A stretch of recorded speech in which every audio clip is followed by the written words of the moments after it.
All right, I'd like to thank you for tuning the video today. If you haven't done it, please hit that like and subscribe down the bottom corner. Today we're going to talk about, I purchased a GMC. I purchased the Denali HD, kind of some of the reasons why I purchased it. And you know, I've got almost 4,000 miles on it. I've driven it some, so I'm trying to give you a fair review. You know, all my Ram guys, glad y'all follow me on the channel for the Ram stuff. I love my 22 Ram. And let's go ahead and get into why I had to make a purchase on another truck. So my Ram had the Ram boxes, and I had the 4-inch Carly system on it. And that was great. It did a really good job. That truck drove good, it rode good, you know, and it was the high output. And, you know, I guess the only thing I would dock it on the 22, I had a 21 mega cab before that, the standard output. The 22 had a little bit of glitchiness in the radio, and had a little bit of glitchiness in the Apple CarPlay, and you know, and it would cut off, and then you'd have to reboot the screen. And then I also had a small issue with the trailer TPMS. You know, I went and put the TPMS sensors in, and then every time I would restart it, I would have to go relearn all of the tires, have to let air pressure out, let it honk, go through the system, and then the next ignition cycle I'd go to load it and go to that trailer, and it was gone. And you had to do it again. So that option didn't work. I mean, this is small stuff. Overall, love the 22 mega cab.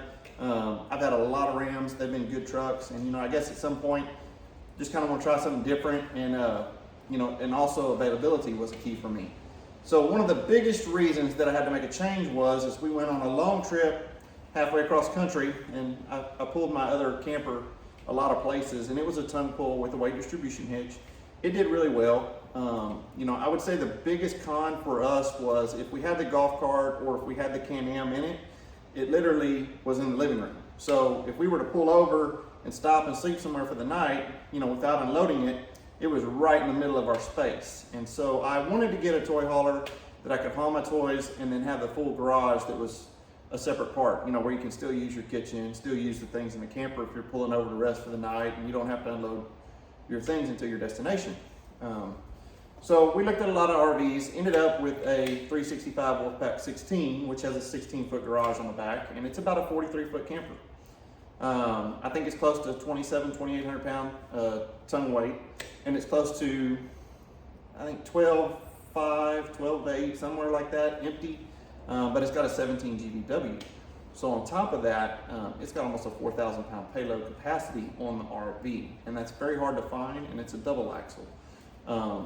I've had the voltages, you know, they're a lot heavier. I've had the triple axle campers, and you know, I really wanted to find a double axle that met our needs. And I'll get into the camper in another video, but what happened was we actually found the RV we wanted and made the purchase. Well, I had the Ram boxes, and I know I could have put a Sidewinder, which I did anyway, but the truck just had too much lift. If you look at the camper I bought, the stock height on that camper was 13 foot 5 inches. So I can't just go nose high, you know. I know in Texas you can be 14, but I don't want to be worried about hitting anything that's, you know, 13.6 and up. And so by doing that, I would have had to pull the lift off. I would have had to put the, you know, 35s on the Dodge and do all those things. And these days in this market, I mean, the truck's worth good money. They gave me every dime I paid for it and had in it, and you know, on trade. So I went ahead and made that decision, and I started looking around. Now, when you start looking for a truck today, that's not easy, especially when you're looking for fifth wheel prep. You're looking for the right payload capacity. You're looking for everything that you need. There's just not a lot out there, and I haven't bought a GM product since '08. Now, my wife did have a Cadillac Escalade, so we did have GM products, but I have not bought a GM truck. I actually had a GMC Denali back in '08, and it was a really nice truck. I got rear-ended and it got totaled out. So I ended up just getting another vehicle at the time. Never looked back, you know, and I've had Fords and Rams. You know, y'all know I've had the 21 King Ranch. I've had the 21 Mega Cab and the 22 Mega Cab. So I've kind of had, you know, pretty much all of them, and I've towed with all of them. They're all great trucks, and there's nothing bad to say about any of them. Some do certain things better than the other ones, but overall, I love every vehicle I've had. You know, the 2500 Ram didn't have the power that the high output did. You know, if you're gonna tow, every day go for that high output. It pulls like a beast. compared to the standard output. And then the payload and the air suspension that the Ram offers is amazing. You don't have to worry about leveling kits. It auto levels itself. You know, where you get a truck like this, you have to do airbags, and we're going to get into that too. So lots of pros and cons for all of them. Today I'm going to kind of tell you a lot of the pros that I have on this truck and the cons that I have on this truck. One of them being that we don't have air suspension that Ram offers, and that's exclusive to Ram, but I love their factory air suspension. So anyway, getting into this truck, I bought this truck, and you know, I really like the wheels. I like the look of the Denali. I always have. The interior was not quite, you know, to where my Ram was, in my opinion. And you know, but overall, I had never really driven one. And I called a dealer out of town, and they made me a pretty good deal on the Dodge, and they said they'd deliver this one to my driveway and pick up the Ram. So I went ahead and did it. You know, haven't driven this truck, haven't done anything. Now, two of the things I noticed when I got it, it does not have adaptive cruise, and it does not have the lane assist, right? It has the lane alert, but it doesn't have lane assist. So two features that this truck didn't have that the other one had. Now this one had a heads-up display. It has a couple other features that make up for that. So anyway, went ahead and made the deal, got this truck here. I basically wanted to go with a 35. I went with a 35-inch Toyo MT. They're the 1350s. I wanted to kind of make it, you know, have that wider stance on a factory wheel.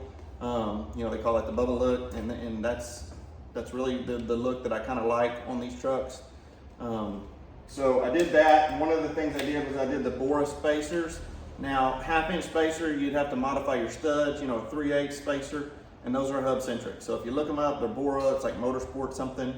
Online, they've actually got the hub-centric piece and the bevel that comes out. So, and that's the way to do it. For me, I don't have any hidden bolts behind that. Your factory lugs go through it. The spacer's just a 3/8 spacer on the other side. So you can see what you're torquing, you know you're good. So is the way I went. And I didn't need a lot, I just wanted to push them out a little bit. So the 35, 1350, 20s, I looked at doing the upper control arms. It was going to put the ball joints, you know, those upper control arms are really if you're going to push it up to 3 inches, you know, 2.5 to 3. I really was only going to push it up about 1.5 inches because I wanted a little bit of rake because I've got a pretty heavy RV going on the back, and I want to load that truck suspension whenever I get it hooked up. So I left the stock arms. I cranked the keyways up maybe 1 inch, 1.5 inches.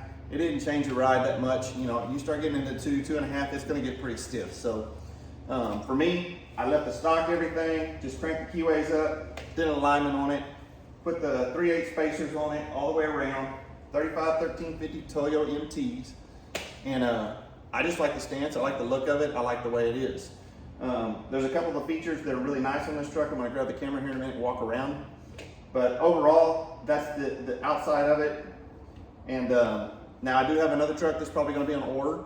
And as you know, I usually put about 20,000 miles on them. I drive them for 6 months to a year, just depending on how many miles we put on them. And then I trade them out. And so now, with the way things are in the market, you can't just go pick one up and trade it out. You have to order. And my 22 Ram was the same way. I actually ordered it almost a couple months after I got my last truck before that truck previously.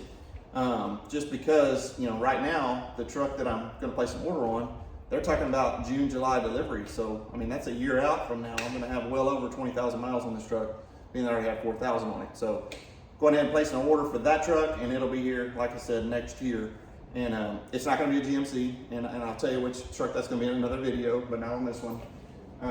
But anyway, so let's kind of go over this truck. The one thing I will say, you know, towing with it is that Allison transmission in this truck is amazing. I've had all the other vehicles, and you know, I think when you look at the Duramax, and for me, you're looking at numbers that are lower. You know, it's you know 910 torque, whatever it is. I don't have the numbers memorized on it, but it's definitely lower than the other competitors. The one thing I do notice about pulling in this truck is the transmission stays in the power band all the time. I mean, that Duramax making it power between 1800 and 2100, and I mean, you don't even feel the shifts, and it's just always in that power. Where the other transmissions, to me, you know, they get out of that power band, you feel them, they downshift, you know. This one, it's always there, and they've tuned it really well. And so I want to give GM that. Their transmission is amazing, and you know, you don't, and I think that's why the Duramax, even being a little bit on the underdog on the power, it doesn't matter, and these trucks can compete in the same realm because the transmission's doing a lot of that, in my opinion. I do really like the Duramax. Mileage, I'm averaging with these 35s somewhere around 14 to 15. When it was brand new, it was around 12 to 13, so it is getting a little bit better as I'm getting more miles on it. So either I'm driving slower or the mileage is getting better as it's getting broke in. So anyway, let me grab this camera and we're gonna walk around the truck, show you a few things, and go from there. Okay, so with the 35, 13, 50, and the 3/8 spacer, I kind of wanted to show you the stance. And if you look, I mean, we're just barely outside the fender on the front, and we're right, almost flush with the fender in the back. Which to me was exactly what I was looking for. I have zero rub with these 35s on the, turning full radius. It does a great job. Let me grab the key real quick. We'll talk about a few other things. The fender lights look nice at night, and then it has these mirror lights. The other thing that's nice is these lights down here. Not only does it have the puddle lamps and the cameras down here, but it's got these lights here that actually shine back, which are nice. One of the things that I really thought was cool on the amp steps, let me see if I can get them to come on. They're not amp, I mean they're stock, but if you look at that, that looks pretty cool at night. Really like that feature. I added the GM keypad because if the truck's running, you can't lock it with this. You literally have to lock it with the remote, but if you have this keypad, you can lock it. I think that keypad's like 150 bucks, but the dealer does have to install it. There's some coding they have to do on that. Fuel door, standard, it's got the def, standard diesel. Now, on this truck, I went with the Ready Air airbag kit. And what I've noticed with the other brands is when I put them on, it stiffens my ride up. And I really like the triangular shape in these, and I like they have a lot of travel to them. And when we put these things on, I noticed no difference in my ride. The other thing I really like is the felt liners. Instead of just some cheap plastic, I like that GM puts those felt liners in there. Coming around the back here, you've got two camera ports. Now both of these, this truck does do the invisible camera thing, which is nice. One thing I liked about my Ram is I had a camera port back here that actually just projected to my rear view mirror, so I could see what's behind my camper through my rear view mirror. Now these other vehicles don't do that, they put it on the screen. Now these GMs have some of the best quality cameras that I've ever seen. I mean, just when I'm looking in the cameras, even on the 360 camera stock, it's amazing. I mean, the quality's there. I just kind of wish that it would do that, because I like to use my main radio for, Pandora or maps or navigation, whatever I'm doing. And so I don't want to put a camera on there and look at a camera necessarily. I kind of like having that in my digital mirror. So one of the cons, this is that B&W hitch. If you've got a multifunction tailgate, you're going to need one of those. And I'm going to show you real quick. When you open this and you open the second part of the tailgate,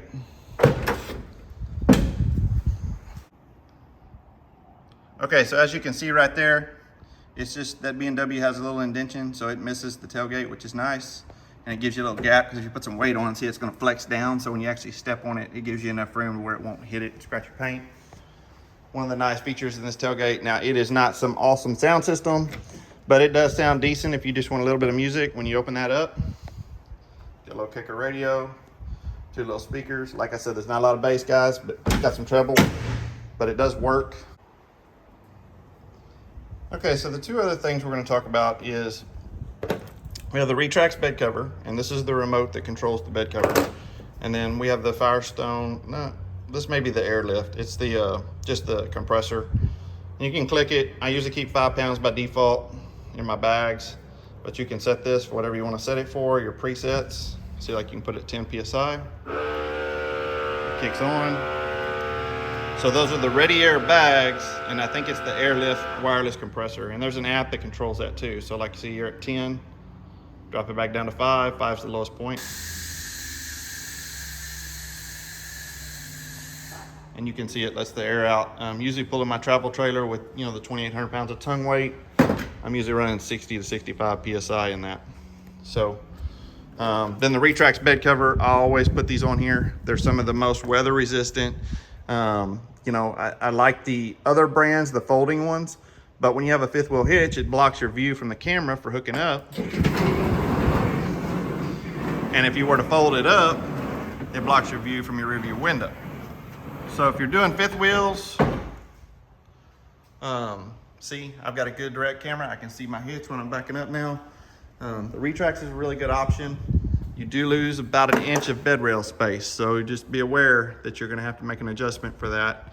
You know, if you're running 4 inches, maybe 4.5, and you're pretty tight, you're gonna have to, you put this on there, it's gonna give you about another inch that you're gonna have to adjust. So it's got a nice little handle here.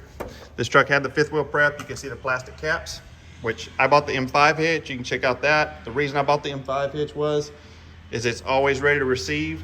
So you don't have to get out there and unpin it and unlock it to hook your camper up. You can literally just back under your camper and it self-locks, and it's got an indicator that tells you it locked in, which is really nice. It's got good LED lighting in here. And then also you've got your 4-way and you've got your 7 right here in the bed. And then it's got a nice little handle that folds out right here if you want to use that. Usually when I put this step down, it's plenty good for me. So Retracts bed cover, got that. Got the hitch. When you shut the tailgate, we got to close the Retracts. And you can see, I mean, those rails and the seal on the tailgate, I mean, it makes a nice seal when it closes. And the other thing I like about the power Retracts versus the keyed one is, if I've got a tailgate that auto locks, like this one, you know, when I'm getting in and out and the truck's unlocking for me, wrong button. You know, you can open it, you can close it, your bed's locked. And I don't have to worry about having an additional key. You know, I probably would have done the regular Retract slider, but then you have to worry about having an additional key to open that. So that's up to you on what you want to do in that route. As we get to this side, there's 2 things I'll show you. Under here, if you've heard of Scholastic Shackles, they're amazing. Any leaf spring truck I buy, I put these on there. All those little bumps, it takes all that feel out. It makes it ride way better. You still feel the big bumps, but you know, if you're going down a little road that's got small pits in it, I mean, this thing, it basically takes them out. Those are Scholastic Shackles.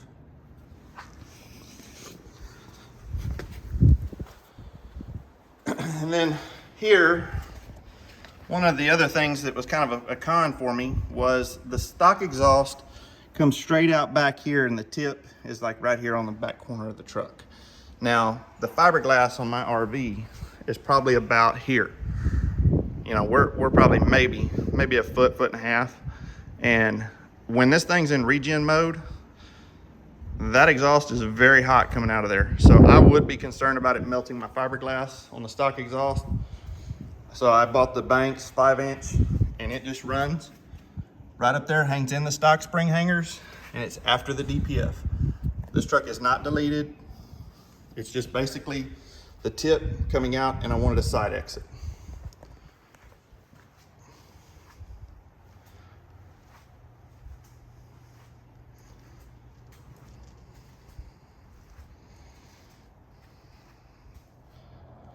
So I wanted to pop the hood and show this to you too. This is what's really nice.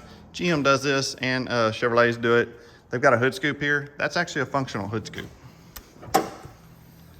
You can look, it drops into the stock intake right there. And then it's got a waterfall out right there. So if you get any water, it's raining, it'll build in that jug, and then that jug will drain out right there, which is really nice. And then if you look under here, I did use the stock arms, but because I raised it just a little bit, there's a small spacer up in the top right there for the shocks on the upper. And then also, since I raised it just a little bit, if you notice, I used the spacers on the differential, which spaces the differential down it's about a ½ inch. It's not a lot, but it gives it just a little more. So your axles, when you come down with that front end, it keeps the axles from having a high angle. Okay, so moving into the truck, it's got some nice wood grain here. This is leather here. It's got some stitching here. You know, got a lot of plastic here. But overall, one of the other features that I really like about the GMs with the independent is, you know, if you've got a camper, we're gonna be pulling in the snow, you're gonna be up north, you know, having that auto mode in a 3/4 ton and a 1 ton is just really nice because it's independent. You can literally run an all-wheel drive while you're driving down the road, which is nice because the others don't offer that with the straight axles. There's benefits to both sides of that, so I'm not persuading either way. Just want to say what it is. It is nice to be able to run all-wheel drive if the weather's bad, it's raining really hard, or any of those things. It's got some nice Denali seal plates. You can buy the lighted ones. Got the Bose sound, electric parking brake, like I said, auto lights. Now what's really cool is, let's get in here. So we'll start it up.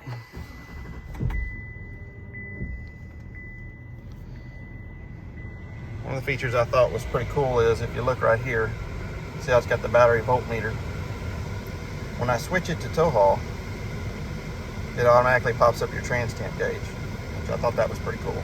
There's an off-road and a normal mode for driving, and I've got that dimmed down for night. Turn it up real quick. You know, this truck does have a little bit bigger fuel tank than most of the others. Like my Dodge always had the smaller tank. I think this one's like a 35 or a 36. Not a lot, but it does help.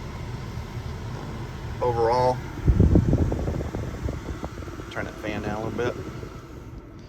So going across here, it's got the brake controller, which is really nice. It's right here at your hands.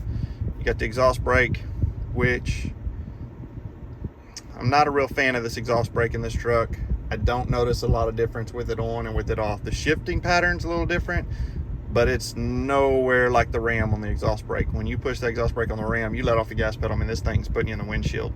This one, I let off the gas, don't notice a lot. Now, if I push the brake, I can tell the shifting comes in, and I can tell it does use the exhaust brake some, but like I said, no comparison in between the two on that. This is just your lane alert, your parking sensors. Drop your tailgate, hazards, traction control. That's for your inverter. You can turn that on if you want the 110 to work. You know, hill descent control and rear cross traffic, you can turn that off. The wireless CarPlay is really good in this truck. I've had no glitches. It works. You get in and it works. The trailer TPMS. When I hook up to my trailers, let's see if I can go here. I don't have the trailer hooked up right now, but you can go to your profile, click it, and see, like, I've got my camper and then I've got my utility trailer. I've got TPMS sensors in both of those, and when I click on it, it actually pulls up all my TPMS on my camper and the temperature of the TPMS, which is great. So I will say this about the software, it works. The wireless CarPlay works, the TPMS works, everything in this truck just works. And I'm gonna give them a plus on that, give them a good grade. If you look up here, you have your heads-up display, which is really nice also. I like knowing my speed without having to look down.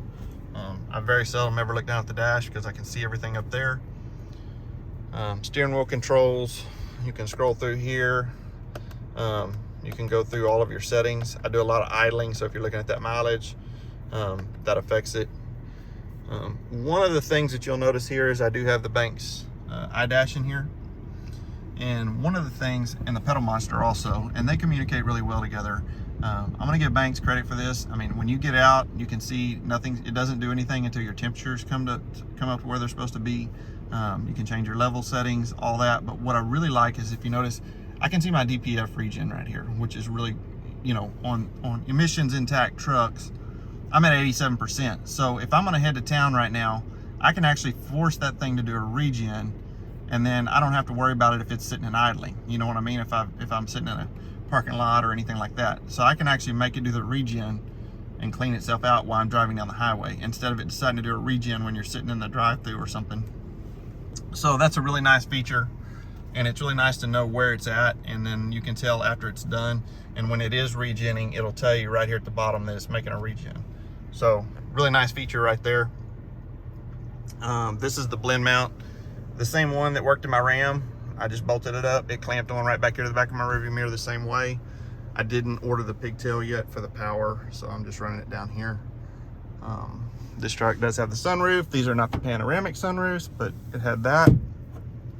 The wireless charging bay down here, another thing, it does not have to be perfect. I can literally set my phone in here and it charges, you know.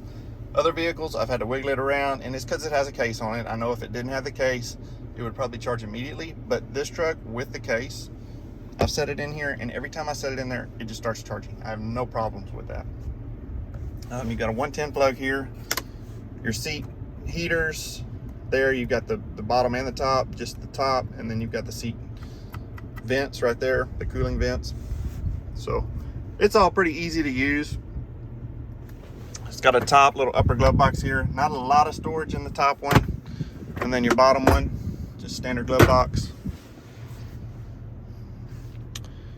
This truck did come with the vehicle safe, which is really nice. You know, you can put your stuff in there. You can just turn those dials.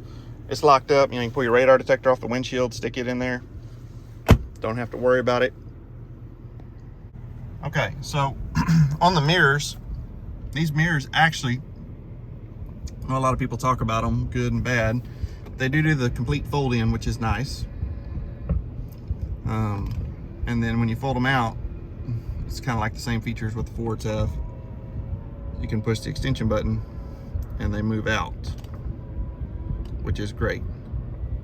Now, one of the things I did notice about these is not only are they blind spot now on your HD trucks, now not comparing to your half-ton trucks.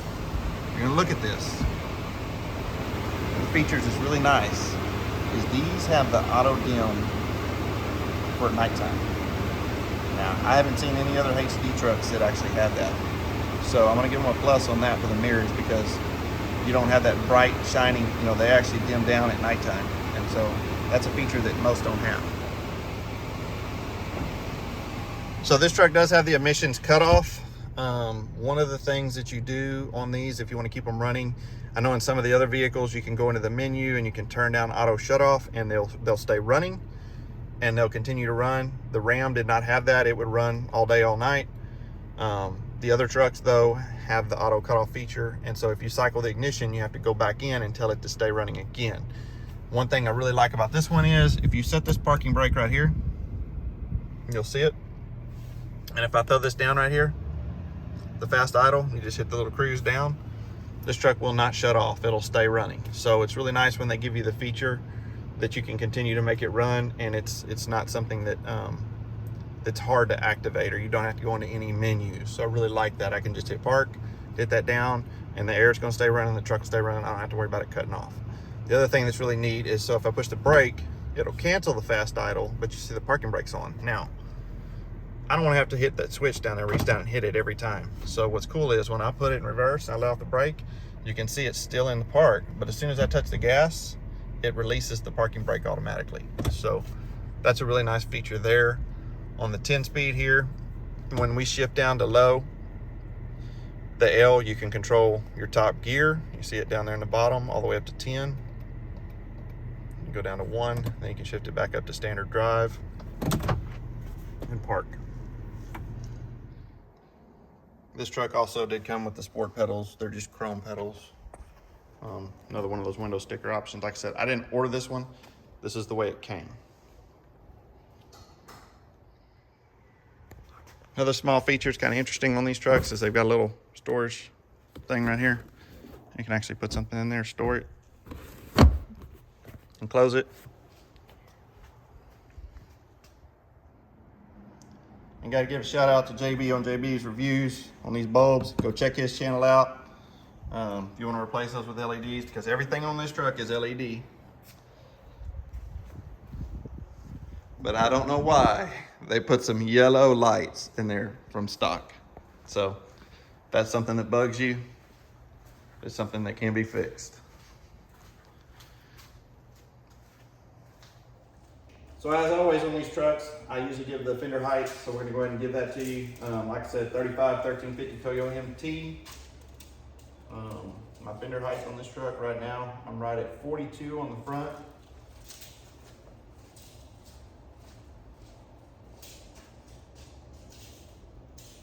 And I'm about 42 and a half on the back. Most of my trucks, like I said, I like to have a little bit of weight. I don't want to put all that weight on the airbags and have them sitting level. I want to load that suspension and your track bar and those things when you're hooked up. That helps with stabilization. So I always want to plan to have a little bit of weight on the truck. So if you perfectly level a truck and then you're going to pull it and put airbags on it, you're putting all the weight and everything, and it's designed for the traction bar to come up. It's designed for that weight to compress that suspension. And so it's always good to leave about a 1/2 inch to 1 inch of rake if you can, if you're going to tow anything large. So Of course, the more rake you leave, the better. If you've got 1.5 inches, that's even better. It's going to load that suspension better, and you're going to have less sway and all those things. So anyway, I'd like to thank you for watching the video today. Please hit that like and subscribe down the bottom corner. This is the 2023 GMC Denali HD. Thanks again for watching.